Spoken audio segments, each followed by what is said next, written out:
Olá! Nós estamos com as inscrições abertas para as palestras presenciais. A comunidade Encontro não é uma comunidade templo-centrada, mas centrada nas pessoas e na Palavra de Deus, em uma variedade de formatos.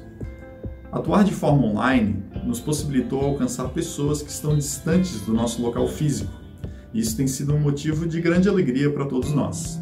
Se você tiver interesse em participar dos nossos encontros presenciais, você pode entrar em contato com o Zigof no número de WhatsApp que aparece aí na tela.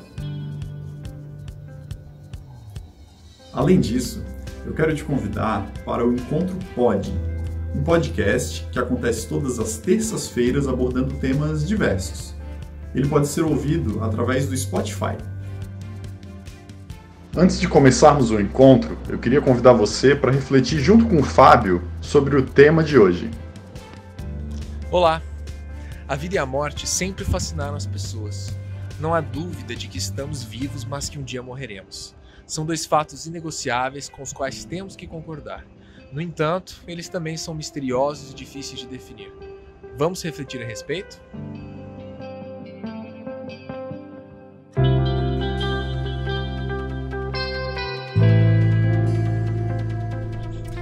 Olá, amigos da Encontro. Nós estamos hoje aqui no Parque da Luz, em Florianópolis, e é muito bom estar com você mais uma vez. É muito bom também ter você aqui conosco. E em nome da nossa diretoria, eu quero agradecer profundamente a você pelo seu apoio financeiro à nossa comunidade. Através desses recursos, nós temos participado ativamente da ação social na Coloninha, em parceria com outras comunidades cristãs.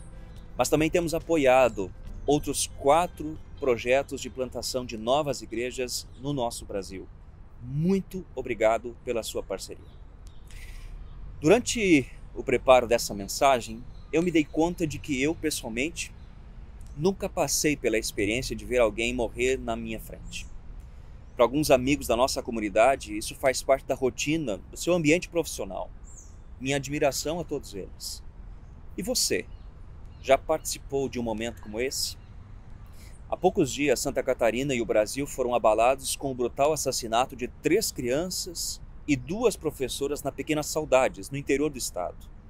Elas se somaram às mais de 3 milhões de mortes em todo o mundo por causa da pandemia do coronavírus. Mais e mais mortes.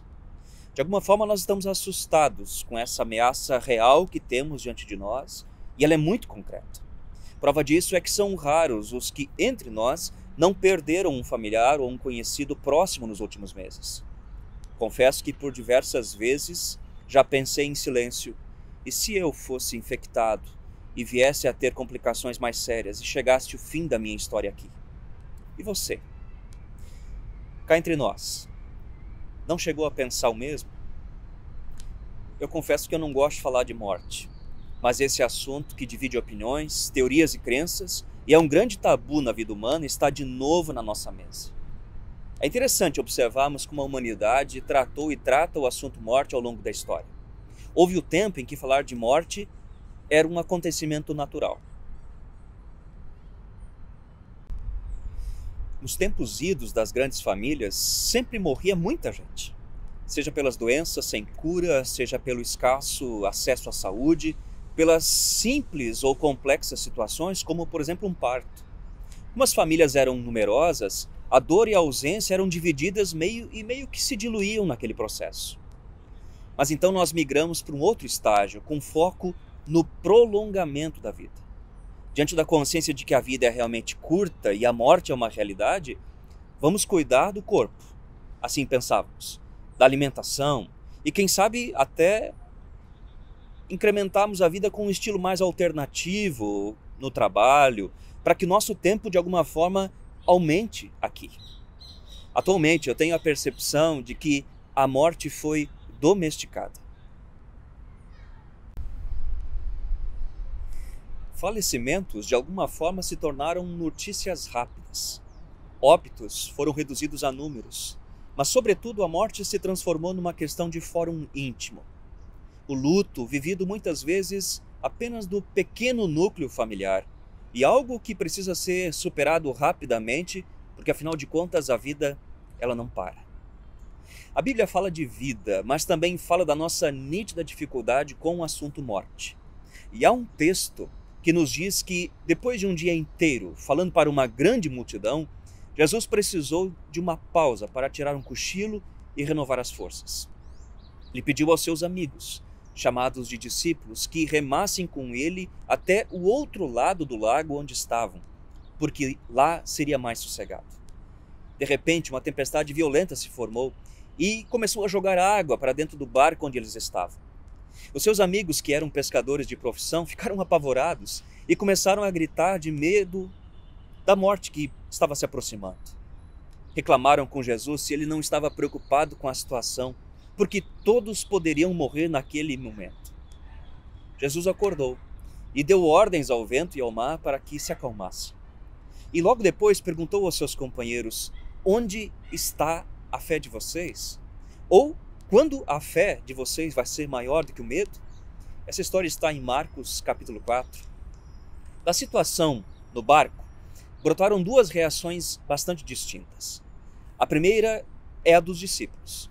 É quase como se eles dissessem: Jesus, você ensinou tanta gente hoje, curou dezenas de pessoas, e nós, o que deixamos as nossas famílias para seguir você, você vai deixar com que a gente morra assim, sem mais nem menos? Perceba como essa cena revela algumas sensações comuns com as quais nós também nos identificamos. Essa é a nossa realidade: medo e pavor diante do risco iminente e do perigo de morte. E tem profundamente a ver com esse momento de finitude, essa vulnerabilidade da vida humana. No entanto, me parece que a fala daqueles homens revela alguns sentimentos também comuns a nós. Revela um senso de justiça que muitas vezes temos. Por serem amigos de Jesus, eles acreditavam que não era justo o que estava acontecendo. Isso não soava algo muito justo no olhar deles, tão pouco lógico. Talvez também um senso de tempo ideal ou, quem sabe, equivocado. Aquele não deveria ser o momento deles, assim pensavam. Assim como também pensamos nós que nunca deveria ser o nosso momento. Mas, sobretudo, um senso de sobrevivência, de escape. Jesus era o artifício, Jesus era o bote salva-vidas. E alguém poderia dizer, quem sabe nós às vezes dizemos: ufa, que sorte que tinha alguém no barco naquele momento que salvou vocês. E não foi desta vez. Vamos tomar mais cuidado na próxima. Mas Jesus, ele pegou pesado. E não foi porque acordou de mau humor. E não tinha a ver com nenhuma das questões anteriores, as quais acabei de falar. Porque as três também eram equivocadas. O motivo da reação foi porque os seus amigos não perceberam que a vida em pessoa estava no barco deles. E onde há vida, a morte perde a capacidade de assombrar a gente. Você concorda com isso? Quando Jesus criticou o medo deles, é como se dissesse: vocês pensam que se o barco virar, aquilo que vocês chamam de vida acaba aqui e agora? Confiem em mim, porque eu sou a vida de vocês. E eu estou aqui e agora, como também estarei no futuro. Meus amigos, Jesus é a vida que vence a morte e que também vence o nosso medo. A história bíblica nos conta que a origem da morte e do medo que temos em nós está na desconexão dos seres humanos com Deus através de um episódio de rebelião contra Deus. A partir de então, o tempo, o vigor, a essência não estão mais sob nosso controle. A morte invadiu nossas histórias e nossa existência ficou limitada às circunstâncias e ao tempo. Essa consciência de finitude, onde o depois ainda é invisível, nos chama para uma vida com mais sentido. E essa consciência de finitude nos leva a uma reflexão mais valorativa, capaz de inverter valores e prioridades da existência. Talvez seja mesmo verdade que a gente tenha que morrer. Pense comigo, morrer para a indiferença, morrer para o imediatismo das coisas, para essa capacidade que a gente tem de substituir sentimentos por coisas, morrer para o medo de ser gente, de assumir nossos medos, nossas dúvidas, nossos receios e deixar Jesus jogar a luz para dentro dos nossos pavores e pararmos de varrer os episódios tensos da nossa vida para baixo do tapete. Crise com o assunto morte, ok. Mas e a crise com o assunto vida? uma espécie de reset de um equipamento com defeito, quem sabe seja o nosso caso. Existem algumas experiências de morte em vida, aqui e agora, que tornam a experiência última não um fim, mas uma chegada. Então Jesus, que é a vida, chamou seus amigos para a fé, ou seja, para viver a vida com Ele no controle do barco. E é isso, Ele convida a gente para viver a vida. O escritor cristão N.T. Wright disse o seguinte: o que cremos sobre a vida após a morte afeta diretamente o que cremos sobre a vida antes da morte. E eu quero chamar sua atenção para um filme muito interessante chamado Antes de Partir. No inglês, The Bucket List. É uma tradução que seria em torno de Antes de Bater as Botas. No filme, os dois atores descobrem que estão com doenças terminais. Sabem que não há outro caminho e que irão mesmo bater as botas. Eles escrevem uma lista de tudo que desejam experimentar e sentir antes de morrer. Tipo, testemunhar algo grandioso, ajudar um desconhecido desinteressadamente, chorar de rir, dirigir um Mustang, fazer uma tatuagem, pular de paraquedas. A gente poderia dizer que no final da história, eles não fizeram a vida valer a pena, por ter esse sentimento de, quem sabe, não ter feito tudo o que poderiam. Ou então, poderíamos dizer que eles se deram conta que ainda dá tempo, mesmo que seja aparentemente tarde. Quem sabe seja a minha e a sua realidade. O escritor brasileiro Rubem Alves, ele disse o seguinte: a morte não é algo que nos espera no fim.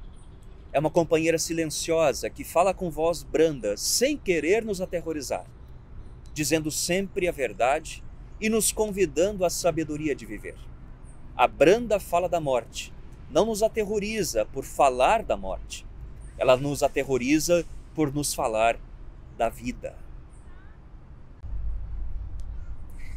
Então eu quero convidar você para considerar sim a morte, mas acima de tudo a se reconciliar com a vida, como sendo uma travessia consciente que envolve pelo menos 4 dimensões para desfrutarmos ao máximo nossos dias. A primeira dimensão eu chamo de identidade pessoal, um processo da pergunta por quem realmente somos, nossas origens, de estabelecer-se emocionalmente, de firmarmos nossos propósitos, de nos tornarmos pessoas autênticas e que se aceitam, uma pessoa que está resolvida com o seu passado, com a sua família, com as suas histórias. Como isso é importante. Viver acima da mediocridade, da inveja e resistir às tentações de ficarmos nos comparando o tempo todo com as outras pessoas. Isso é fundamental. Caso contrário, é muito complicado viver em família e viver em sociedade. Um segundo movimento é a questão da vida profissional. Encontrarmos um espaço profissional ou os diferentes espaços ao longo da vida, tanto faz. Mas, sobretudo, o senso de fazermos algo que conjuga satisfação, valorização e propósito. E, naturalmente, desfrutarmos daquilo que se alcançou. Disso faz parte abençoarmos generosamente outros que têm menos. Isso nós fazemos bem pouco. Geralmente só percebemos essa dimensão quando estamos quase no fim da estrada. Um terceiro movimento é uma construção de uma colcha de afetos. Isso tem diretamente a ver com quem dividimos vida, com quem dividimos esse tempo de existência, de quem lembramos afetuosamente e de gente que nos causa saudades. De quem você sente realmente falta ou saudades nesse momento que estamos vivendo? Ou quem sabe não sente. Esses muitos ou poucos são nossos companheiros de viagem. Antes da pandemia, nós vivíamos e estávamos numa cultura de vida já bastante solitária, distante e por vezes muito utilitarista. Parece que há consenso de que a vida solitária é ruim demais e que o ingrediente essencial desse prato chamado viver é aprendermos a nos relacionar com pessoas. Um exemplo.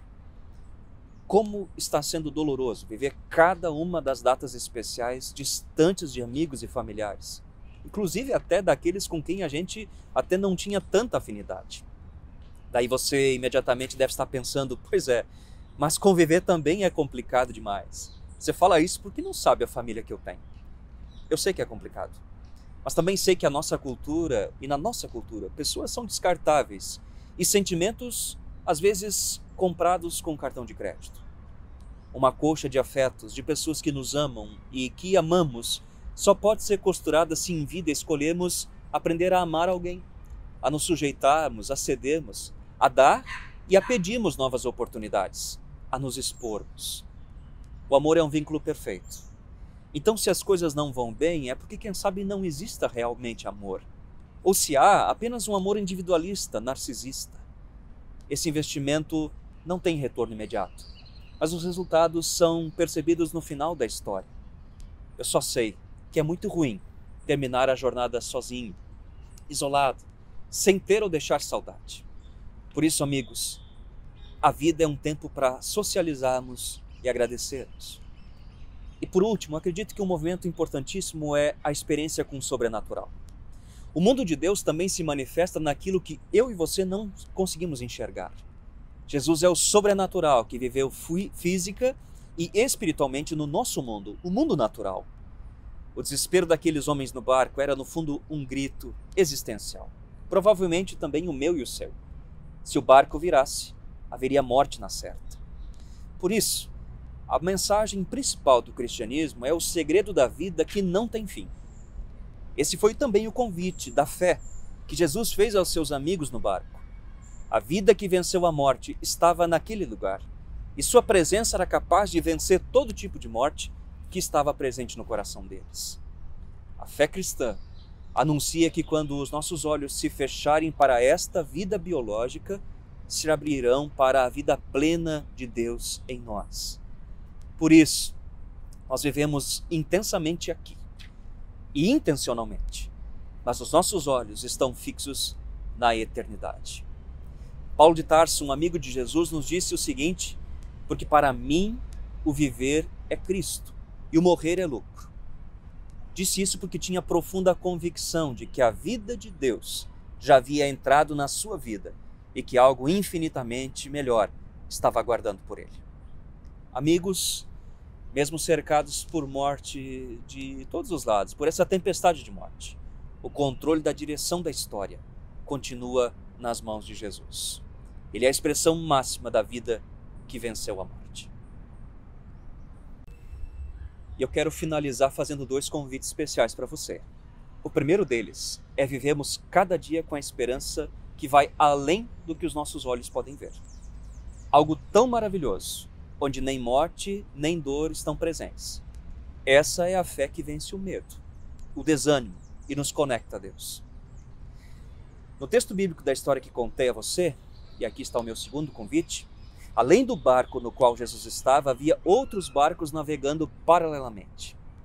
Quando Jesus acalmou a tempestade do medo, os demais barcos também foram alcançados pelo mesmo poder da vida que vence a morte. Que tal a gente espalhar esta esperança, especialmente nesse tempo, com os nossos amigos? Convido você para a gente falar com Deus. Senhor Jesus, obrigado pela tua esperança, que é maior do que o nosso medo. E obrigado que o teu convite é um convite para crermos naquilo que é sobrenatural. Agradecemos por essa mensagem e que ela nos acompanhe em tempos de tempestades de morte. Em nome de Jesus. Amém. Que coisa maravilhosa é sabermos que o aqui e o agora não significam o final de nossas histórias. Vivemos com nossos pés nesse mundo, mas sabemos que o melhor ainda está à nossa frente. Viva com essa esperança. Uma boa semana.